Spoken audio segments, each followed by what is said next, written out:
सुश्री करण लाजे जी, उन्होंने जो उत्तर दिया है ये डिफाइंड स्कीम है, डिफाइंड कंट्रीब्यूशन है, डिफाइंड बेनिफिट है। ये उत्तर पिछले 10 सालों से हम सुन रहे हैं। सर अभी आखिर क्या वजह है जो 7,500 आप लोगों का डिमांड है डीए और मेडिकल सुविधा, क्या रीजन है जो कि गवर्नमेंट आप लोगों को दे नहीं पा रही? कमांडर साहब, आप दिल्ली में हैं, इससे पहले 3 और 4 दिसंबर को जो धरना था कैंसिल कर दिया गया, बताया जा रहा है रीजन। नमस्कार। सबसे पहले तो आपको, हम आज दिल्ली में हैं, कल भी थे यहाँ दिल्ली में, अभी डेरा डाल के बैठे हैं। इसके पहले 3-4 को भी थे। हमें वो आंदोलन बहुत बड़े तरीके से आंदोलन होने वाला था, सारे देश से लोगों की तैयारियां थी आने की, और हमें कैंसिल करना पड़ा। इसके 2-3 कारण है। पहली बात तो हमें श्रम मंत्रालय से पहले ही मैसेज आ गया कि आपको चर्चा के लिए बुला रहे हैं। अब जब उनका मैसेज आया तो हमें सोचना पड़ा। दूसरी बात, रशियन प्रेसिडेंट यहाँ पे आ रहे थे दिल्ली में, उनकी बहुत बड़ा इंतजाम था, और उन इंतजामात के बीच में कुछ करना मुनासिब नहीं था, ऐसा पुलिस का कहना था। और हमारी संख्या जो आईबी के हिसाब से पुलिस को जो मालूम था, वो बहुत बड़ी तादाद में आ रही थी। इसलिए उन्होंने इनेबिलिटी दिखाई है कि हम इतने लोगों को मैनेज नहीं कर पाएंगे और हम इतने लोगों की परमिशन नहीं दे पा रहे हैं, और इसलिए उन्होंने कैंसिल कर दिया। तो सभी के खिलाफ परिस्थिति ऐसी थी कि हमें वो कैंसिल करना पड़ा। हमारे लोगों को थोड़ी तकलीफ हुई, लेकिन ठीक है, फिर भी हमें एक निर्णय तो लेना पड़ा। सर अभी आखिर क्या वजह है जो 7,500 आप लोगों का डिमांड है डीए और मेडिकल सुविधा, क्या रीजन है जो कि गवर्नमेंट आप लोगों को दे नहीं पा रही? दे नहीं पा रही नहीं, वो तो बात सही है, अभी तक दिया नहीं, ये बात सही है। लेकिन हमारी जो वो मांग है वो बरकरार है, और उसके ऊपर जब जो भी मीटिंग अब तक हुई है, जो मंत्री जी ने कहा है, स्वयं कहा है, हम सभी नेताओं के, हमारे सभी के सामने कहा है, तो यही है कि आपकी मांग हम पूरी करेंगे, जल्दी करेंगे। अब जल्दी क्यों नहीं होता है, ये बहुत बड़ा सवाल है। हम भी परेशान हैं, जैसे मैं परेशान हूं वैसे लोग भी परेशान हैं, और इसके लिए हम दिल्ली बार बार आके उनके दरवाजे खटखटा रहे हैं। अभी कल हमारे महासचिव जी की मीटिंग हुई ईपीएफओ के साथ, हम अलग अलग जगहों पे गए थे।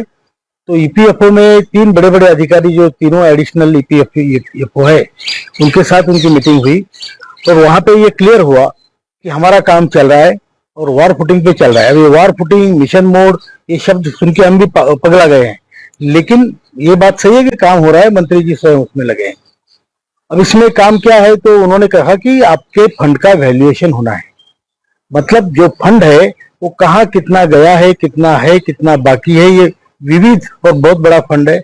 उसमें कितने पेंशनर्स है, कितने पेंशनर्स का उनका फिर डाटा जांच हो रहा है, ये सब करने में उनको देरी लग रही है, ऐसा उनका कहना है।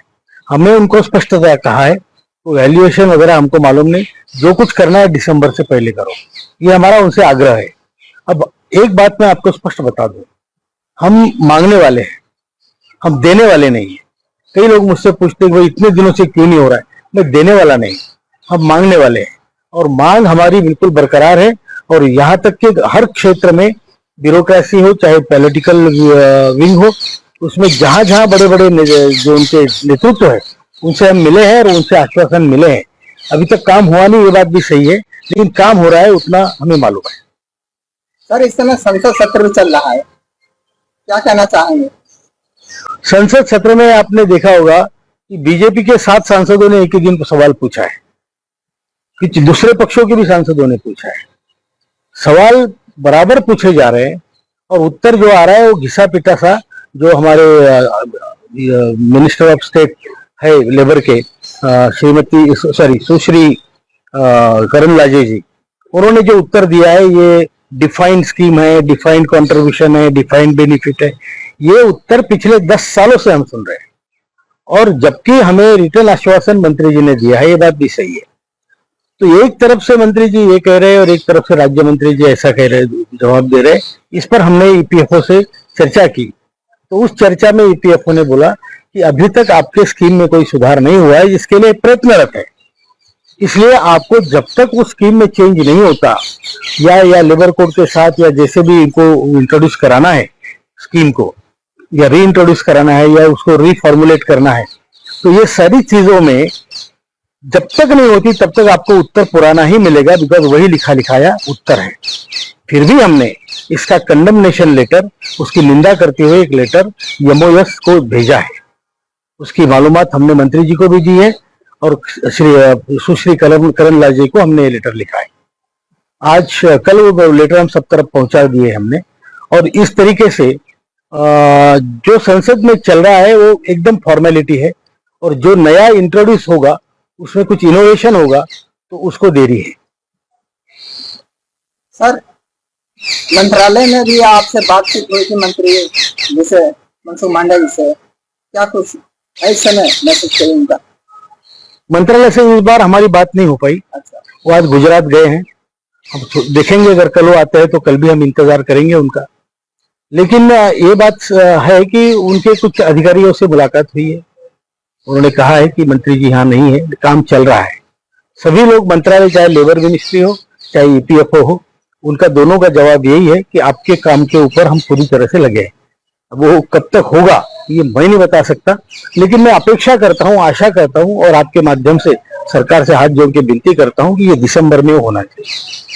सर, लाखों पेंशनर हैं जो कि आपकी आवाज सुनना चाहते हैं, क्या संदेश देंगे उन लोगों को? मैं उनको ये संदेश दूंगा कि श्रद्धा रखो।